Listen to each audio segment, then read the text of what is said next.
हे friends, उस दिन उसके जाने के बाद काफी देर तक ये वहीं पे था, आंखें बंद करके मुस्कुराता हुआ ख्यालों में डूबा डूबा। अचानक से पीछे से हॉर्न्स बजने की आवाज आती है।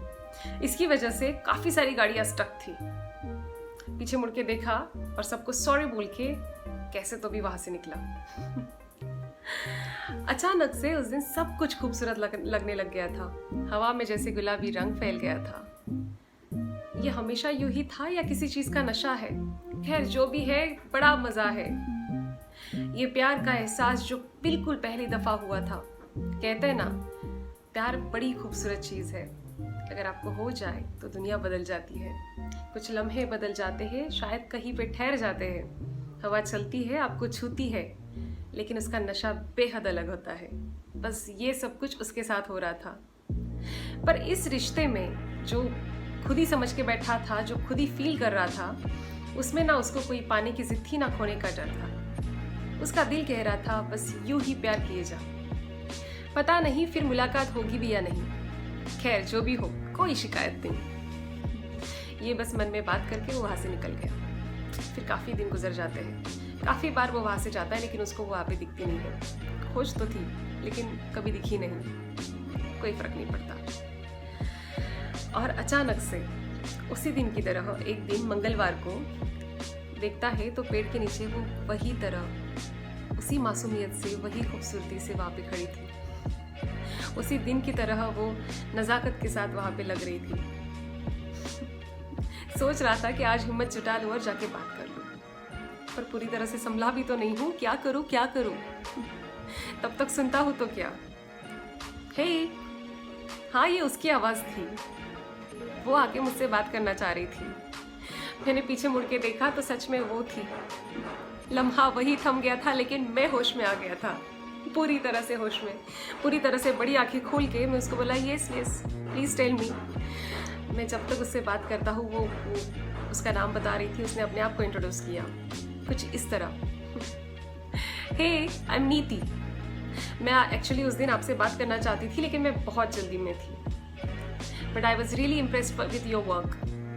मैं बोला, अरे बस यूं ही मैंने वो किया, उसमें कुछ भी बड़ी बात नहीं है। I am Amish. हमारी दोनों की बातें चली रही थी और तब तक वो बताने लगी कि मैं आपसे इसलिए इम्प्रेस हुई थी क्योंकि मैं हर वीक के मंगलवार को ओल्ड एज होम में जाके सर्विस करती हूँ। हफ्ते का एक दिन मैं हमेशा उन बुजुर्ग लोगों की सेवा में देती हूँ और ये मुझे बहुत अच्छा लगता है। ये सब करने में मुझे बहुत सुकून मिलता है। पता है, उन लोगों के साथ बैठ के बात करना बेहद अच्छा लगता है। इसीलिए मैं हमेशा ये करती हूँ। और आज के टाइम पे जब सब लोग इतनी भागा दौड़ी में लगे पड़े हैं, किसी के पास किसी के लिए वक्त नहीं है, उसमें आप अपना काम छोड़ के रास्ते में यूं ही गाड़ी रोक के अपने उन दादाजी की हेल्प की, जो सच में बहुत छू गया। Really keep doing this work and spread this kind of kindness. It is really very very essential.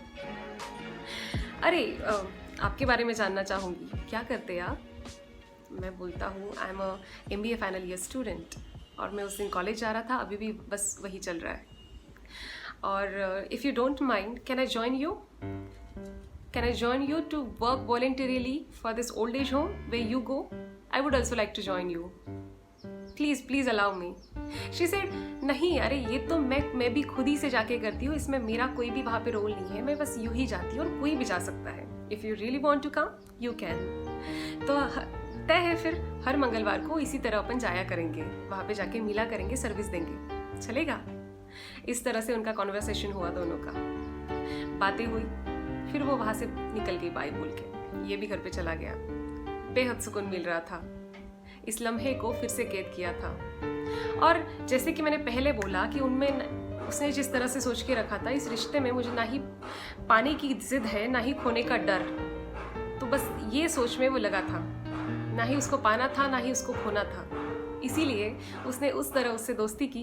काफ़ी दिन तक वो दोनों यूं ही उस ओल्ड एज होम में जाते रहे और अच्छे से सबकी सेवा करते रहे। और इस दौरान उनकी काफ़ी अच्छी दोस्ती हुई थी। बहुत अच्छे दोस्त बने थे, फ्रेंड्स फॉरएवर। और ये जो स्टोरी है, अभी तक ये फ्रेंड्स बने हैं। जहाँ तक स्ट्रेंजर्स थे, then they become really good friends. इस कहानी का अंत अभी भी बाकी है, and that will come in part 3। See you soon. Bye. है।